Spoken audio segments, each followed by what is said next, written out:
இன்றைய திருப்பலி வாசகங்கள். தவக்காலம் 2ஆம் வாரம், வெள்ளிக்கிழமை. முதல் வாசகம்.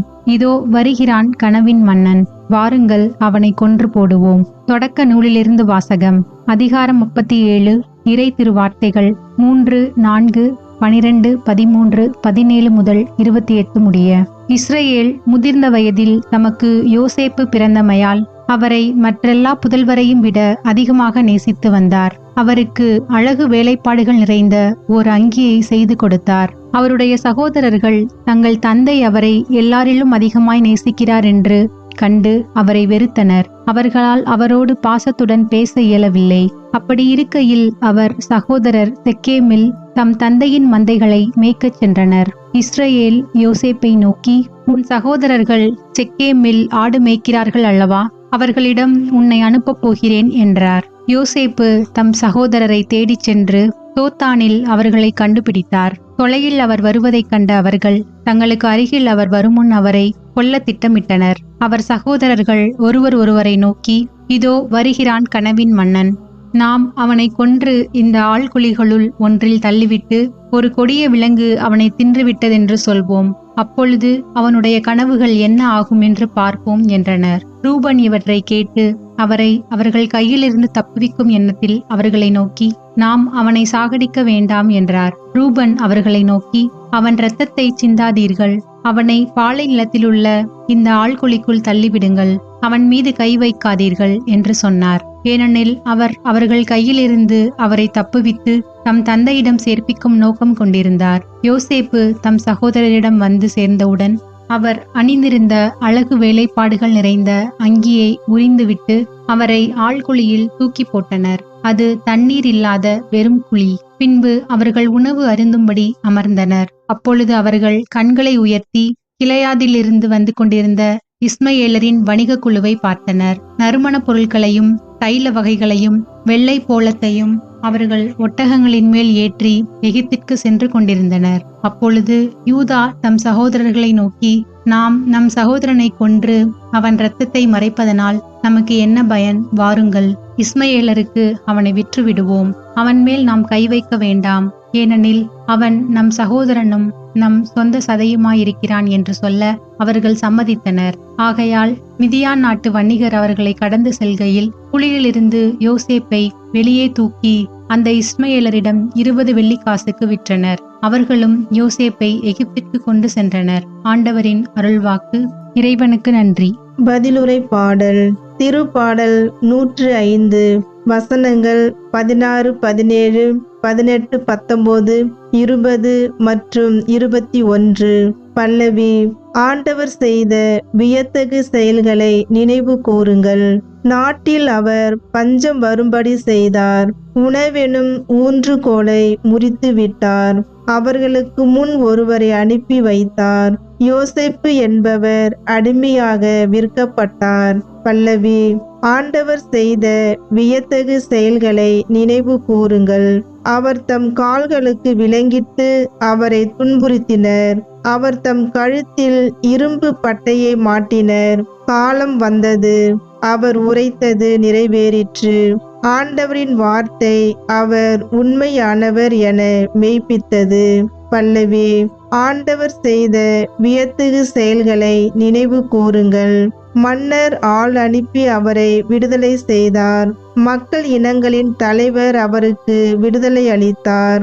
அவர் அவரை தம் அரண்மனைக்கு தலைவர் ஆக்கினார். தம் உடைமைகளுக்கெல்லாம் பொறுப்பாளராக ஏற்படுத்தினார். பல்லவி. ஆண்டவர் செய்த வியத்தகு செயல்களை நினைவு கூறுங்கள். நற்செய்திக்கு முன் வசனம். ஆயன் தன் மந்தையை காப்பது போல ஆண்டவர் நம்மை காக்கின்றார். தம் ஒரே மகன் மீது நம்பிக்கை கொள்ளும் எவரும் அழியாமல் நிலைவாழ்வு கொள்ளும் பொருட்டு அந்த மகனையே அளிக்கும் அளவுக்கு கடவுள் உலகின் மேல் அன்பு கூர்ந்தார். ஆயன் தன் மந்தையை காப்பது போல ஆண்டவர் நம்மை காக்கின்றார். நற்செய்தி வாசகம். இவன்தான் சொத்துக்கு உரியவன், வாருங்கள் நாம் இவனை கொன்று போடுவோம். மத்தேயு எழுதிய தூய நற்செய்தியிலிருந்து வாசகம்.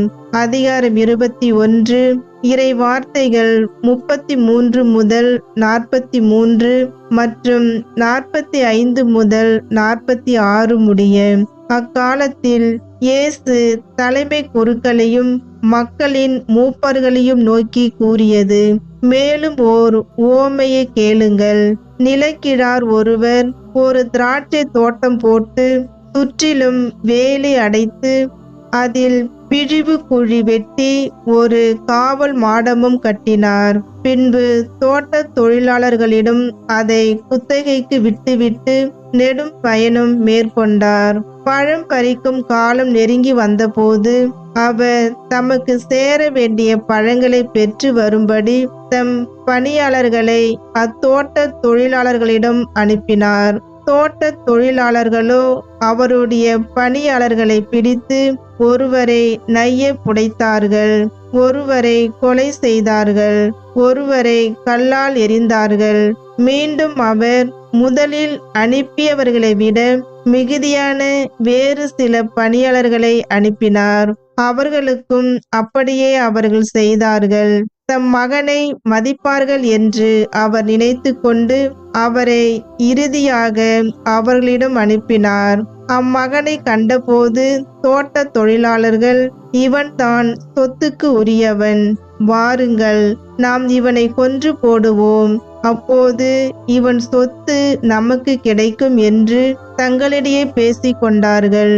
பின்பு அவர்கள் அவரை பிடித்து திராட்சை தோட்டத்திற்கு வெளியே தள்ளி கொன்று போட்டார்கள். எனவே திராட்சை தோட்ட உரிமையாளர் வரும்போது அத்தொழிலாளர்களை என்ன செய்வார் என இயேசு கேட்டார்.